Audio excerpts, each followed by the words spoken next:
ভূজ শ্রী গৌরাঙ্গ দেবের একটি মূর্তি। তারপর বার হওয়ার পথে আমাদের চোখে পড়লো ভগবানের যে অবতারগুলো ছিল সেগুলোর দেওয়া ছিল উপরে, যেমন ওখানে ছিল রাম অবতার, বলরাম অবতার, বুদ্ধ অবতার আর ভগবানের শেষ অবতার কল্কি অবতার।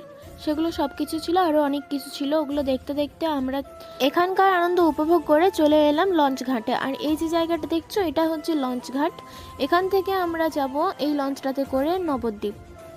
তো এই যে আমরা এখন লঞ্চে উঠে গেলাম, আর এই যে এই শহরটার নাম হলো নবদ্বীপ। এখানে যে দর্শনীয় জায়গাগুলো আছে সেগুলো ঘোরাঘুরি কমপ্লিট করে আমরা আবার ফেরার পথে এই ক্লিপটা নিলাম।